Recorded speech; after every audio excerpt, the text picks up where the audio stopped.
How's it going, guys? Jacob Rothenberg here. In case you're new to the channel, we are streaming live on YouTube and Facebook. Topic for the day, it's always related to Kindle publishing. In case you don't know who I have been doing Kindle publishing for nearly 4 years now, making a full-time living from it, among doing other things, of course.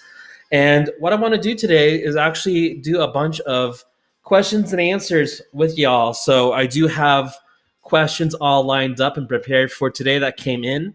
And we do have the chat up and running. So be sure to ask questions on the fly and we will get you answers as promised. So while people log in, I'm sure we'll have a replay of this live on YouTube by tomorrow in case anyone misses it. But I'm going to go ahead and start asking some questions that came through, and I will answer them. So let's start off by looking at our first question. Let me just make sure that we have everyone coming in. Yeah, we're good. We're good. We are good. So first question that came in was from Allison. When do quarter four books start gaining momentum? So this question pertains to when we refer to Q4 books, quarter four books. These are usually, not always, but usually low content books that are catered towards children. Children tend to be the audience, though I guess adults can be too. And they're given primarily as gifts during the Christmas season. Oftentimes, books are actually given as gifts during Christmas. I remember for one Christmas, oh gosh, I was such a dork when I was a kid. I had a kid's dictionary for a Christmas gift, and I loved it. I really loved that dictionary. But Q4 books always do well. That's why they're called Q4 for Christmas. Whether it's activity books, coloring books, word search books, they make a lot of money. And to answer the question, I have personally already seen some momentum come in for Q4. Now, of course, I have making money from Halloween, so I'm not going to even keep that a secret. I've already got money coming in for the Halloween season, which is almost over as of tomorrow. But historically, going through two Q4s now, like big ones, you'll see momentum come in from early November. It then picks up from mid-November onwards, and you reach your apex, I would say, from Thanksgiving onwards till Christmas. And even in January, even through January, you'll still get a lot of book sales come in. So Q4 is always, I think it's the best time for publishing. It's always a great time, and it's really hard to not make money if you position your books properly. So, be sure, guys, there's still days left if you want to still get your quarter four books in. I uploaded 4 books today, and I'm done with Q4. I have 20 new books for Q4 established, and I finished the first 4 uploading today. So there's still time if you've got books in the pipeline to just get them out ASAP. Start marketing them right away, get reviews for them right away, run ads right away. And speaking of ads, that's actually our next question here.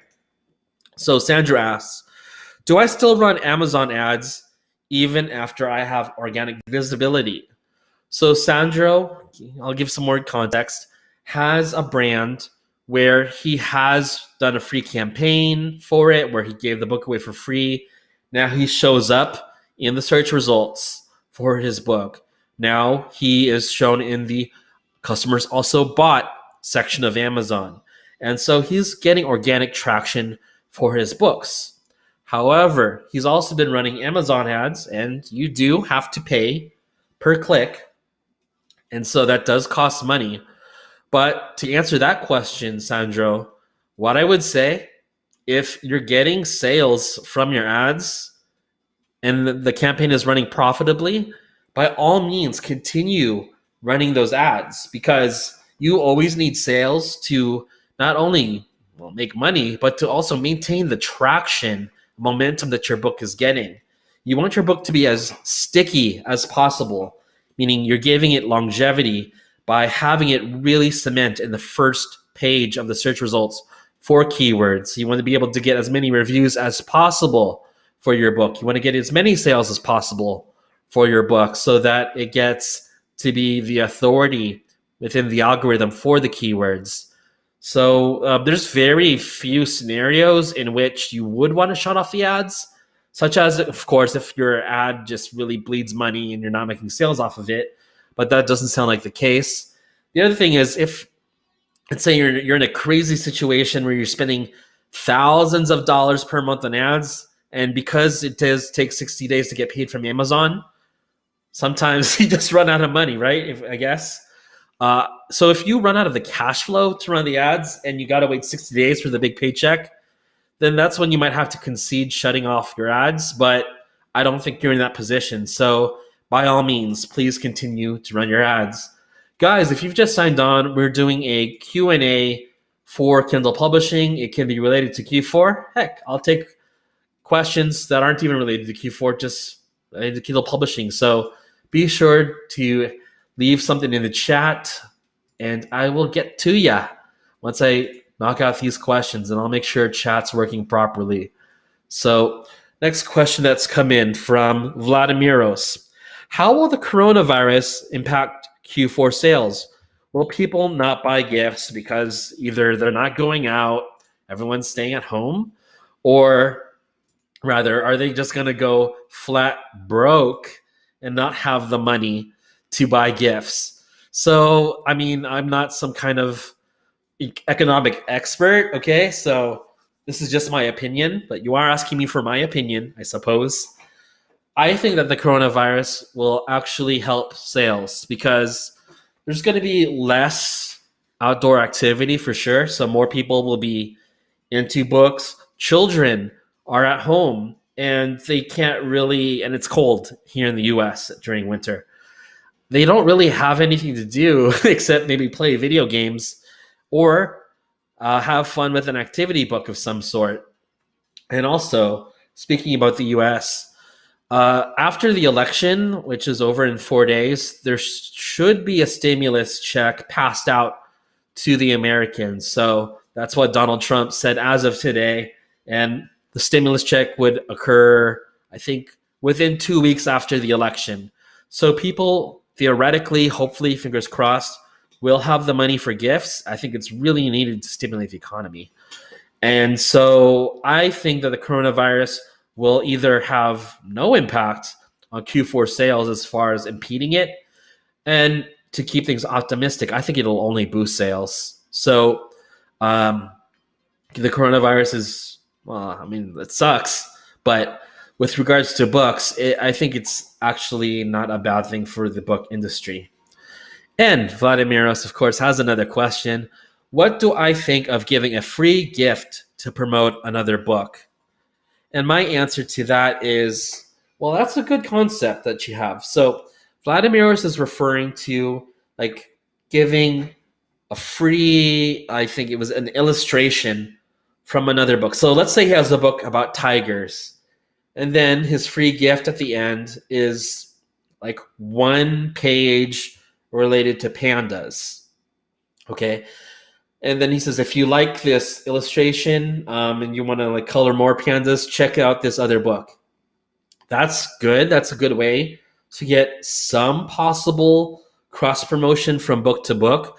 However, Vladimiros, I want you to be cognizant of something called bonus content with Amazon. And that's something that has very, very strict limitations for doing in books. So like if you have a tiger book, you can't have bonus material that exceeds beyond 10% of the book length.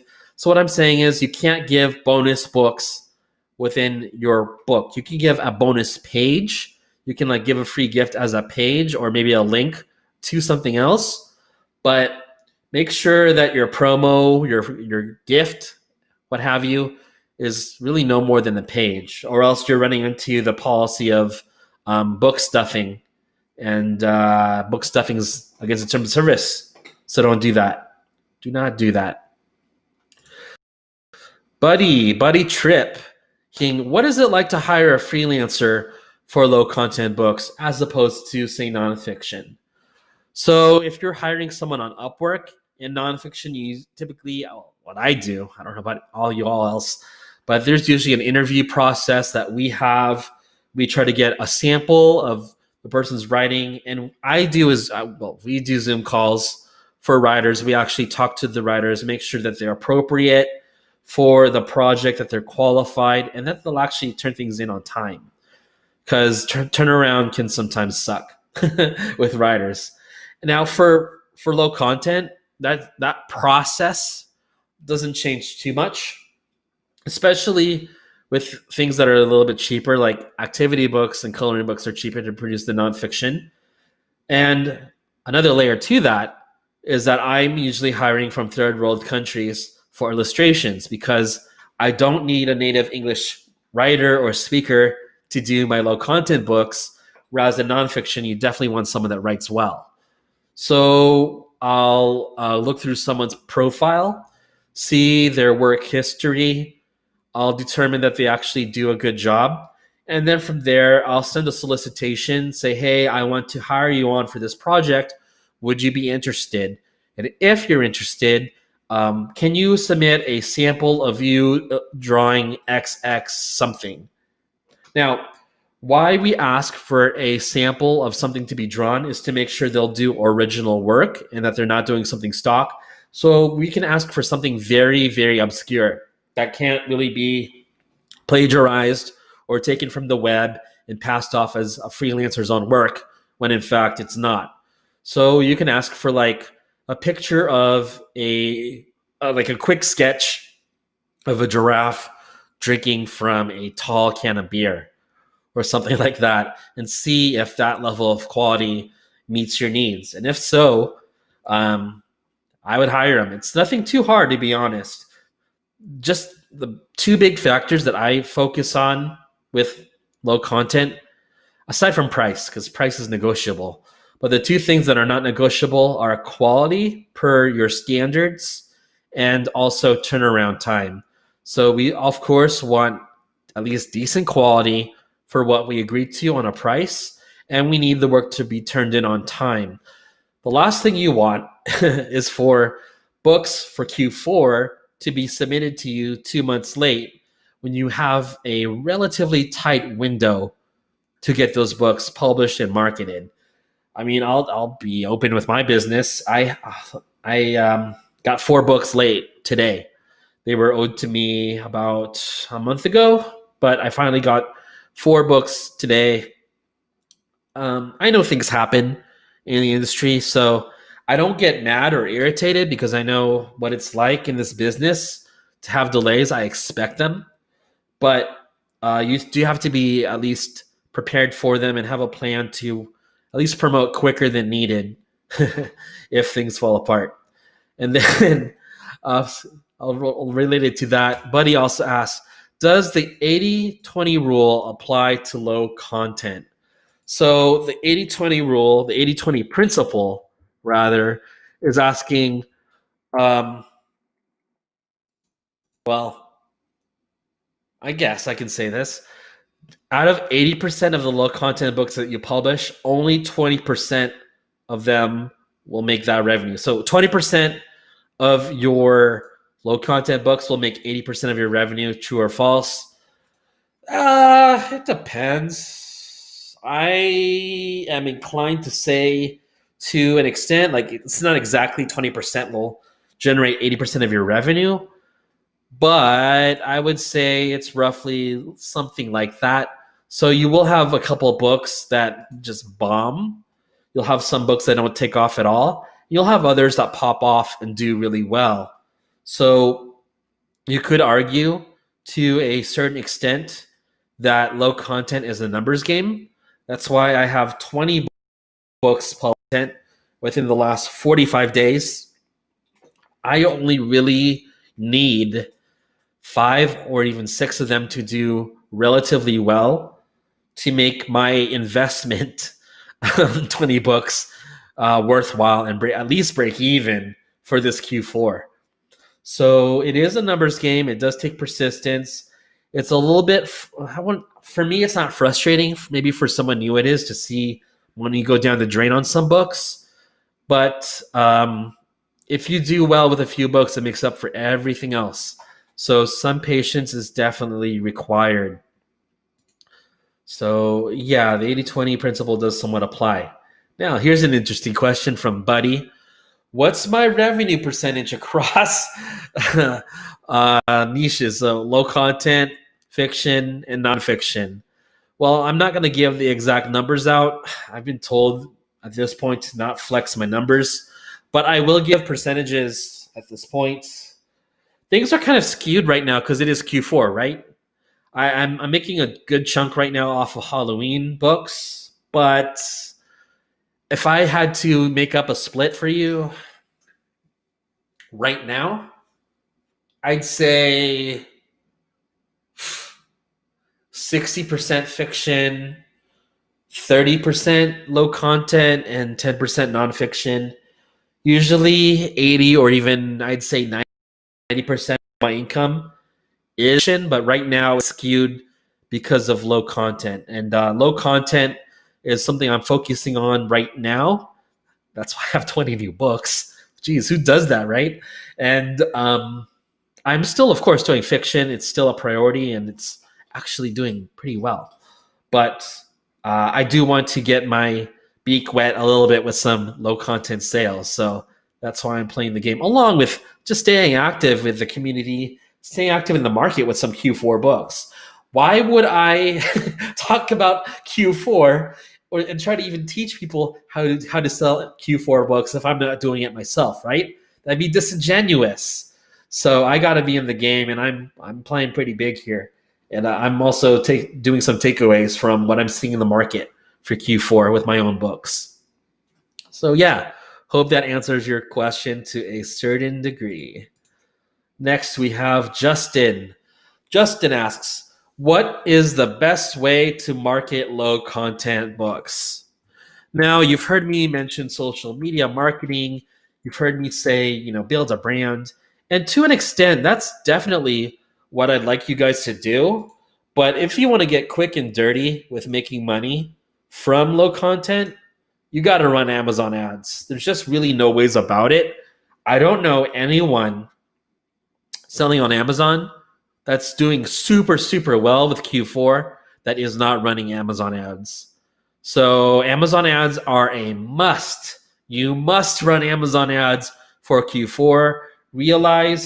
Think about it logically.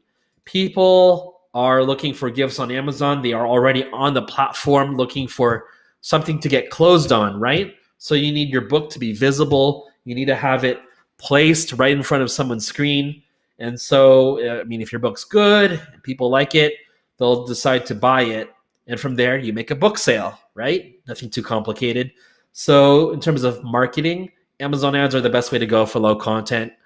Otherwise, yeah, if you're doing like year-long sales, if you want to sell year-round, you definitely got to have some other ways of promoting going. So I always say I'm a big fan of having your own Facebook group. You can have a website. You can have an email list. It doesn't have to be gigantic. You can have, I think, even just 200 Facebook members. I can get that in a day or 2 days if I wanted to. Just get 200 Facebook members to start out and build from there. And guys, when I'm saying make a Facebook group, I'm not saying like out of theory. Like it works, number one. And number two, it's super easy to build. We have someone, hold on. Crispy.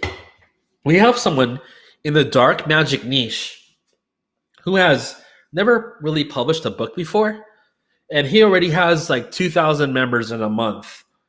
And I don't know if he wants to be revealed, but like he's really a newbie, and he still managed to rack up 2,000 members for his dark magic group.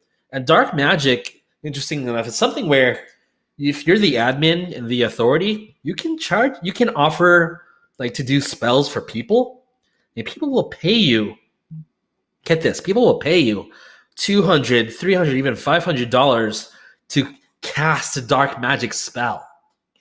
Like, if that's not easy money, I don't know what is, guys. Come on, that's better than being on OnlyFans. So if you want to make some quick money, be a dark magician like Yu-Gi-Oh. So yeah, ads to answer your question, followed by social media marketing. Guys, get into dark magic. Come on, be the dark magician. So moving on. Justin asks, can I make low content books with canva.com? Absolutely, Justin. I've made one book with Canva. I was able to build a Would You Rather book with Canva, along with, I think, like, what was the other one? Like, find the missing object or whatever. So, no, I did an I Spy book with Canva, and it was pretty easy to do. And Allison's best book, Sunny Panda's best Would You Rather book, was purely done with the graphics on Canva. So all you need is stock images along with some very basic design skills. You don't, an 11-year-old could pull it off. Like maybe a smart 11-year-old could pull it off if he or she wanted to. So all you really have to make sure is that your formatting guidelines meet the requirements of Amazon. Nothing too complicated. Just check out the parameters with like sizing and such. And if you have stock designs, if you have artwork that you are licensed to use, or you're using artwork that has no license, or has a free license attributed to it, by all means, you can build a low content book for free using canva.com. And next we have Kevin. Kevin asks, what are the best niches? This is such a broad question, Kevin, because I mean, how do you define best? You mean best selling? Do you mean best selling that you can compete in? Like, how would you define what are the best niches? Now, if you're asking what are the best selling niches for books, that hasn't really changed. There's going to be 3 categories for that. It's going to be self-help. Well, I would say self-help / dating, business, and then health / fitness. So people want to get counseled. People want to get rich. And people want to get sexy as fuck. So if you can make a book related to fitness, if you can make a cookbook, that'll do. If you can have a self-help book that changes lives, that gets good visibility, you're going to be a millionaire selling that if you can take it off. If you can do a book related how to get rich with penny stocks, how to get rich with stock trading, how to get rich with cryptocurrency, you can sell books. So I know that's not really a great answer because you already have so many authority figures in those niches. But if we're talking about nonfiction, that's like the most in demand. So you might be like, Jacob, well, that doesn't really help with like, what can I compete in that I can sell? I would say you can still sell in those niches, but find something more obscure, more long tail.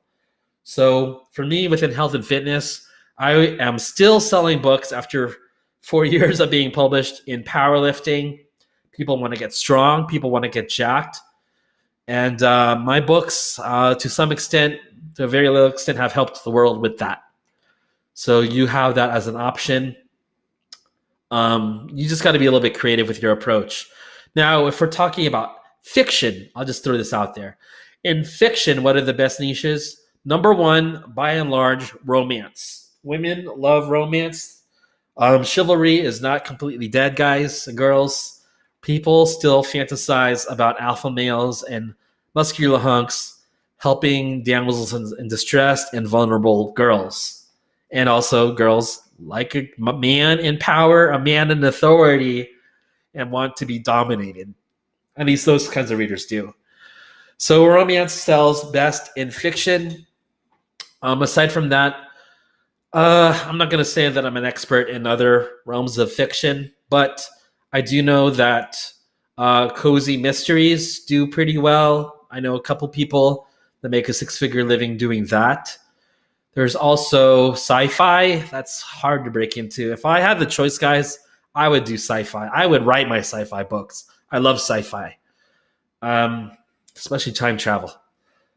Other than that, horror can do well if you can get a following. And westerns, I mean, westerns do well, but romance westerns kill it. But westerns, I guess, can make you some money as well. So those are the best uses for fiction. For low content, coloring books, activity books, word search books, number books, educational books for kids, whether it's math, multiplication, division, fractions, arithmetic, algebra. If it's how to trace colors, how to trace letters, how to trace numbers, how to write in cursive, how to write in manuscript. I'm giving all these keywords away rapid fire. Animals, dinosaurs, mermaids, unicorns, turtles, pandas, tigers. I already said dinosaurs. Dogs, cats, man, all the animals. Go to Noah's Ark, figure it out. And those are all solid niches for low content. Okay, so best-selling low content. Okay, so we have Kevin here live. Thanks for logging on, Kevin.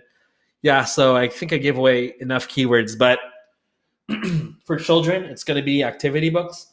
For adults, I think with activity books, adults like humorous stuff.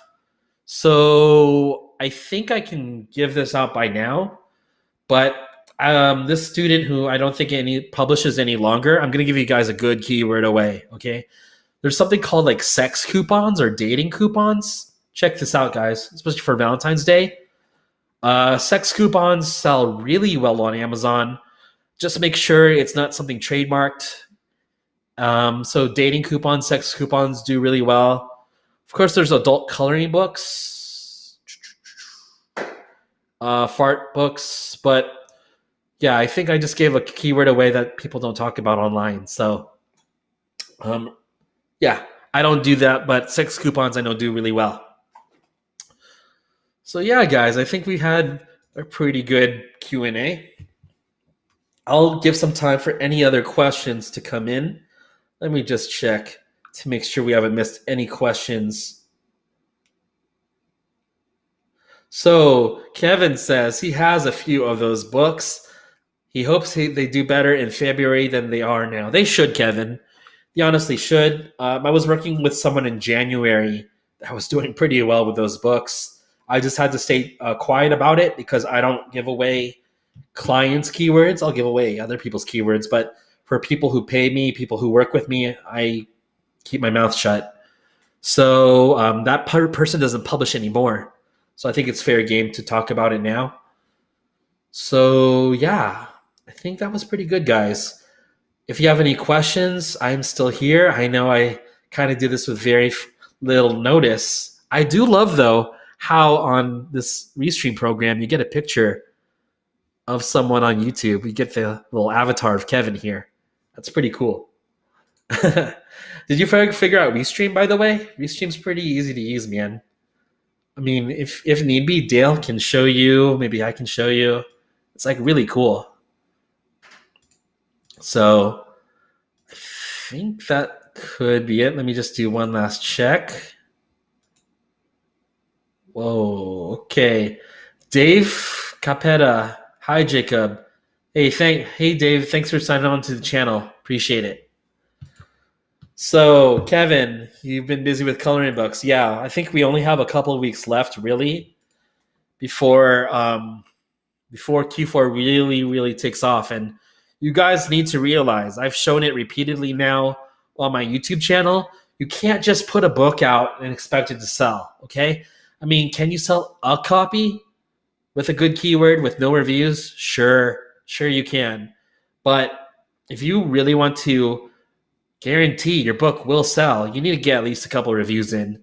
You get some promotions going. So a Facebook group helps with that, as you can promote all of your books in a group that you are the admin for. You can get reviews for all of your books if you have something to promote with.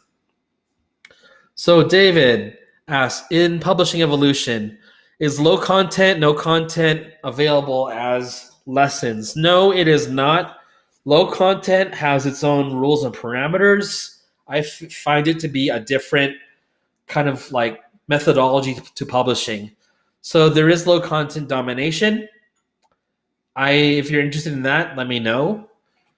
However, I am actually going to mention this for the first time ever.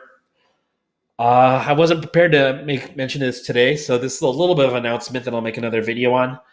I am going to be overhauling the publishing evolution to where it will be rebranded. The free and $47 courses will be closed for enrollment, so people will still have access, but they will not be offered any longer past a certain date. And I will be making a all comprehensive program for nonfiction, for low content. It's going to be the most in-depth program for nonfiction and low content, better and bigger than anyone's course out there. And I mean anyone's course, if you can read what I'm trying to say. I wasn't really going to announce it today. I'm still in the planning stages, but we're going to go big in 2021, and the twins ain't going to be shit anymore. So, yeah, we'll see that happen in 2021 once everything's ready, and we'll go full launch with that. Kevin, you're sending copies to your daughter in the US. She works at a daycare. Yes, yeah, definitely get some reviews going. So that'll help so much. And let's see how your Q4 sales go, Kevin. I'm rooting for you. You've been doing this for a while. I know you've been making money, obviously, but I want you to have a good Q4 so that, man, it makes me feel good if you're making money. I hope that at least the free advice I give helps people out. I know it has, but I want to see more people do well. And yeah, we'll have a program where it's much more hands-on than anything else out there. And I'll talk about it more in another video. So yeah, guys, I think we've pretty much done it. Any other questions? I don't know how long we've been on stream. I think it's been a little while. Thank goodness the connection has held. For whatever reason, it's behaved today. So, yeah, cool. Anything I can show you guys? I'm sure we'll have another video. Maybe, hey, what do you all think of having on Election Day? I'm thinking a Joe Biden election party. How about that? We'll host it for the whole evening. When Joe Biden gets elected for president, we'll have all the Joe Biden supporters in the chat, in the channel, and we'll just be rooting for Joe Biden, and we'll see him turn president. How about we do that, right? Come on. It's a good idea. You need to have a Joe Biden election party, just like we did with Hillary. It'll go super well. All right, I'll give one more minute for questions, chat. And yeah, it's going to be Friday evening here in a few hours, and I need a break this week. I didn't know uploading books could take up so much energy. Like, damn. Oh, I wish the previewer was quicker when you're doing those, when you're uploading books for paperback. Like, it takes me literally 15 minutes each time I'm uploading a book just to get the previewer to finish processing. Like, I literally go out to get food when one of my books are processing. It literally takes that long. Yeah, so Kevin, I'm definitely going to be staying up for the election. I mean, I'm in the US. I don't know how it's going to work with the mail-in ballots, though. Like, is that going to cause delays with tallying all the votes? I don't know how that's going to work. I definitely want to stay indoors, though, because I'm in Vegas. It's a very populated place on the Strip. I don't want to just deal with any violence or any riots that might occur, especially since it's kind of a blue state. I know people think that Nevada's a blue state, and yeah, the governor's a blue, he's a Democrat, but people here are pretty moderate. I see lots of Trump signs. If I see people on the Las Vegas Strip, they don't really care. Quarantine, they don't care about the coronavirus. So you get those kinds of people around here who are just they're free roaming. You can't stop us, guys, from living our lives. But yeah, that's why I'm thinking of having a Joe Biden election party on the channel. And we can all do it together. Yeah, so that was a little bit off topic, guys. Nevada got Californicated. Yeah, well, hey, I came from California here too. So it is what it is, but things will get better. Things will get better, hopefully, after the election is over, depending on who wins. So, all right, guys, that is it. I'm going to head off. I'm losing my voice. I'm going to keep working on other things. Hope you all have a good weekend. Stay safe. Have fun over at some side chick's place for your Halloween parties, guys. And I will see you later.